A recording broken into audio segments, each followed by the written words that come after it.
Say,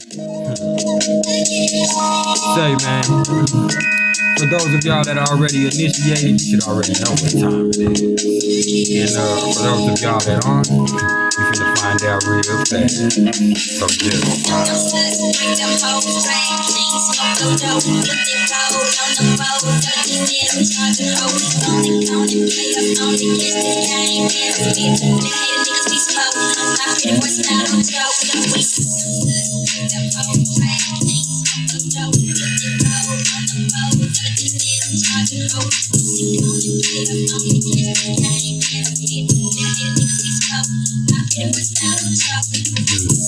yeah, man.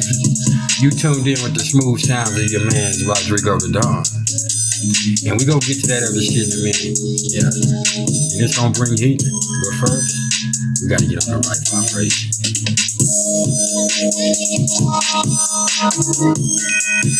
We just gotta get on that right motherfucker.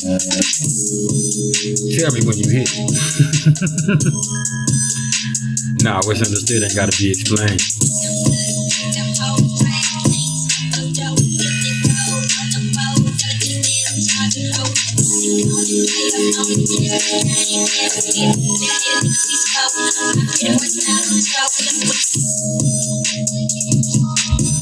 I can't explain it, man.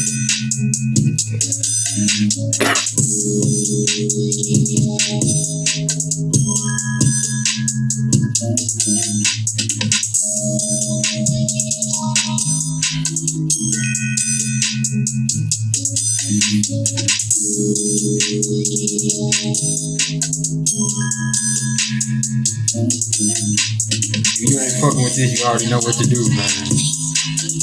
It's a fast forward button for a reason. So we gonna vibe first.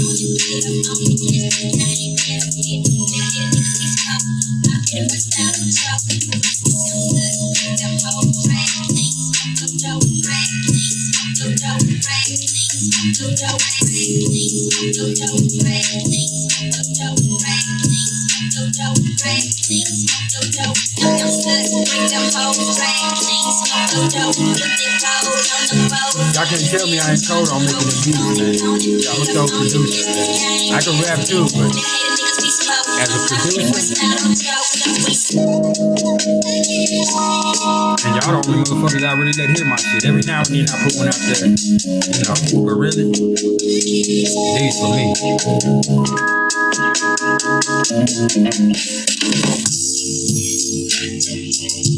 Did I screw that?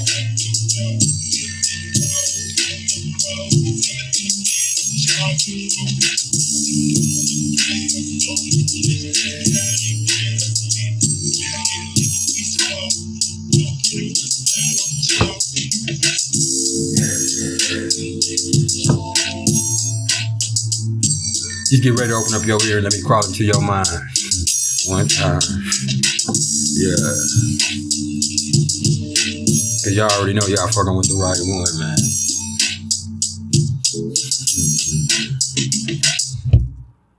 What it was, y'all. Y'all already know who it is, man. And y'all tuned in with Priceless Knowledge of Self. And this right here, this ain't shit but a little cosmic insight, man. And it might be hard to tell y'all, but I'm actually not feeling great at all. You know what I'm saying? I'm sick. I don't have a lot of energy, but I'm here, man. And ain't nothing gonna stop me from doing what the fuck I gotta do as a man. You know what I'm saying? And so here we are. And it's crazy, man, because sometimes you just gotta do what you gotta do. But yeah. I'm sick. My son's sick. This shit sucks. But we good. Anyway. So today we're going to talk a little something about those people that have Chiron in the second house of their natal chart. Yeah. And then before we actually get to that, y'all already know what I'm going to do first, man. I'm going to bring y'all a little information on what Chiron is all about, a little bit of the mythology behind him, and a little bit of the energy that comes along with the wounded healer. And then after that, I'm going to give y'all a little quick breakdown on what the second house of the astrological chart is kind of all about. Then after that, we're going to bring it to a culmination, y'all. And so, without further ado, let's go ahead and get it cracking, man. So, despite being one of the most recently discovered celestial bodies, which was like in 1977 when it was on a transit between Saturn and Uranus, Chiron's power is widely acknowledged throughout all astrologies, man. And the story behind it is basically this, man. His mother was a water nymph who was very beautiful and alluring. And she was highly pursued by either Zeus or Cronus, depending on who you ask, because I've heard it been told both ways. And she wasn't really having it. She didn't want to do that. She wasn't into that. And so she tried to get away. And, so much so that she eventually turned herself into a fucking horse. Well, not before she got God, man, and ended up being impregnated. So as this horse, she gives birth to this baby, by a god that was Chiron. And this baby was a centaur, meaning he was half god, a third human, and a third horse. And centaurs are known for being wild and untamed and savage and brutal and, not really having a whole bunch in the way of morals, man. But, Chiron didn't turn out like that either way. But we'll get to him in a minute. His mama was in so much anguish from, having this happen to her, being sexually assaulted like this and, having this baby that she didn't want in the first place, that she cried and begged to be turned into a tree. And ultimately she was. And so Chiron, he turned out to be a beautiful, caring, nurturing, empathetic, sensitive soul, man. Despite the obvious things that were against him, having his mama and, not having parents, especially not having his mama that was a motherfucking tree, and then having his daddy that was, deadbeat ass God. You're still not going to trick me into going there, okay? But anyway, so moving beyond that, man, what happens is, Chiron blossoms, man. And he becomes a well-known teacher and a highly skilled healer, man, known throughout the lands. And one day, as he was carrying a quiver of poison arrows to one of his students, an arrow slipped out, pierced him in his leg. Now, normally, anybody else that would have killed him, they would have died, but not him. He's the son of God, so he cannot die in that manner. So he's in constant pain and agony, man. And so he just starts praying and begging to please be take out of his misery, man. Like, allow me to die, man. This is horrible. And so eventually what ended up happening was they granted him his mercy because of his teachings and because of his healings. And then what they did is they, allowed him to pass over to the other side, and they placed him in the sky to bring healing to us. And so thus is Chiron, man, which is beautiful in its way, man. And so Chiron's position in the chart, what it does is it reveals where we've been wounded. And also where there's an opportunity for discovering healing from within through acknowledgement and accountability and, then sharing this discovery with other people. What you got to understand is healing begets healing through compassion for the suffering of others. Yeah. And I'll also say that the position of Chiron by house and sign can also show where we have talent and access to ancient wisdom, as well as to where we might depart from the mainstream in service to a much higher practicality. Yeah. Where we go against the grain in a way that's going to help for real. And those with prominent Chiron are likely to be awesome educators and spiritual healers. And, I feel like I have a prominent Chiron. Mine is in 8th house Gemini, but I feel like I got a prominent everything, man. So I'll check that ego right now. So anyway, man, when we talk about the second house, man, the second house is ruled by Venus and Taurus, and it kind of symbolizes what the self has to work with materially in this life, man. Our possessions, our money, our physical resources, man, everything that we value can be found here, man. It can also represent our desires, like I said, our values, man. Planets placed here operate in the field of material needs, and also they kind of indicate what you value most. And really the third house is ruled by, the third house is ruled by Mercury and Gemini. But like I said, man, the second house, man, this is Venus and Taurus. A lot of people try to say that the second house has to do with your communication, but really the third house is your communication. The second house is about, what makes you feel stable. a lot of the time too, man. And what you seek out, man, really, there's a lot that goes into all of this, man. Just think about your values, man. And so when we put Chiron here in the second house, what I really see more than anything else is, is a person whose deepest wound resides in their sense of self-worth. Yeah. And a lot of them have trouble seeing the worth in their own being without having something to offer, as far as tangibility. You know what I'm saying? And so a lot of them get really down on themselves when they run into any type of financial difficulties, or, when they're broke, like they feel like they ain't shit. This is has a lot to do with this. I mean, these are those type of people that feel like, man, if I don't have no kind of money, if I'm broke, I ain't shit, man. Their self-worth is tied to actual material worth. And that's a big deal, man. This shit here can really give a motherfucker an exaggerated need for material assets. And it's not greed in this case, man. And for them, it's going to be damn near insatiable, because no matter what they have, it's not going to be enough, man. It's just not going to be enough, because there's always something more. They feel like there's always more to gain from a situation, and more respect that they'd have to show. Like they feel like nothing they have is ever enough. And the thing is, even when their fucking pockets are on swole, man, and they're making their ends do the motherfucking do-si-do, man, they still never feel emotionally satisfied or spiritually nourished until they can find the worth in their own spirit rather than what they own, man. And they have to learn that they are not their possessions, man. They're not. And their worth could never be measured just by what they have to bring to the table from a fiscal or material standpoint. And the thing is, it's crazy because they have absolutely no problem seeing the worth in other people, man. In other people who aren't necessarily well off or really don't have anything in the way of material things, man. They understand the spirituality of people, and they can actually really be quite influential in helping people see the positive in themselves, regardless of how much money they have. But obviously, we wouldn't be talking about it if it wasn't that when it comes to themselves, it's quite the contrary, man. You know what I'm saying? They're just not as kind to themselves in that aspect. And, this placement also shows a need for finding things of value within the self rather than from outside the self. That's just what they're going to have to do, man.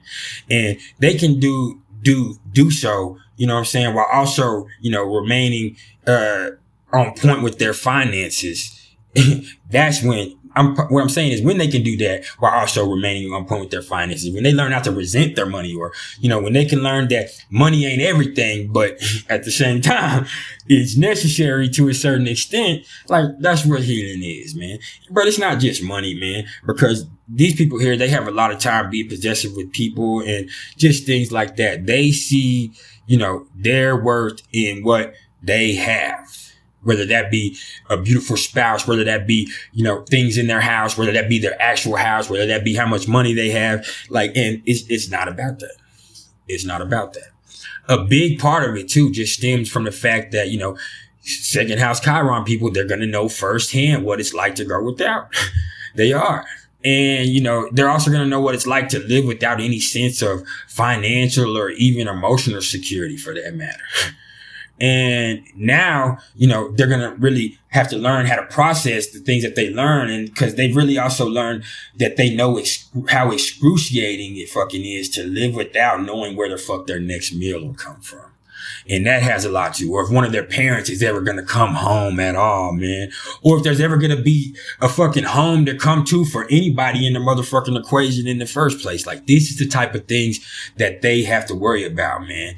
And, these are the type of folks that have been moved around from fucking pillar to post, staying with this family member, then, doing the motel thing, and then, getting an apartment, then getting put out that motherfucker and having to move in with this friend, and then all that hectic shit like that, which, really does not really help them ever feel any sense of security with money, because they just seen the ups and downs, and, it scares them, man. And, they also really don't want to have to ever deal with not really ever getting to feel what it's like to be stable, man, and secure. As a kid, they never felt that probably. But the catch-22, here it is, is as they mature, These motherfuckers are often going to be put into successful positions. And what they're going to have to do is learn how to give back, because if they don't give back, it gets taken away again. And then you start over in this same fucked up cycle, man. Like, you know what it is to struggle, so you better be helping other motherfuckers that struggle. And it's almost that simple, man, as far as when you do get blessed in that aspect, man. But sometimes they never do get blessed in that aspect. And they're just going to have to learn that love, it can be valued. Who you are, self-respect, that's something to be valued, man.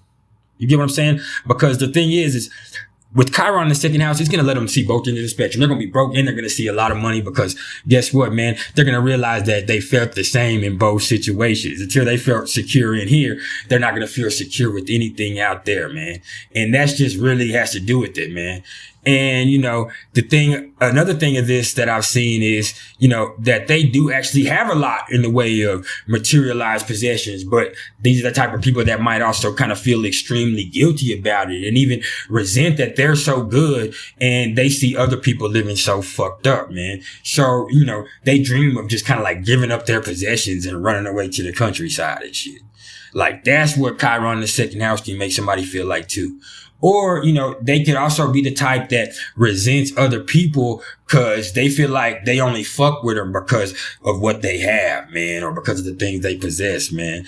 Or, you know, they could even be the type that somehow feels restricted by their possessions or their money and, you know, try to do all kinds of shit to get rid of it and shit. Just give it away, man, because they don't feel emotionally connected or secure to it. Something about it makes them resent it. Something that they went through or they're seeing, man, that they've seen has just made them feel some type of way about these material possessions, man. And, you know, they have to recognize the wound, find out where the fuck it was, and then do something about it. That's what Chiron's always about.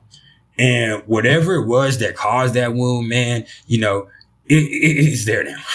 And they really got to deal with it. And unless they clean and dress that some bitch, you know, it ain't going to heal up. And it definitely ain't going to heal up on its own without acknowledging that it's there. And in this case, you know, it ain't really too terribly complicated, man. You know what I'm saying? They need to develop some sturdy sense of self-worth based on the measures of their soul instead of whatever the analysis of their financial acumen may be.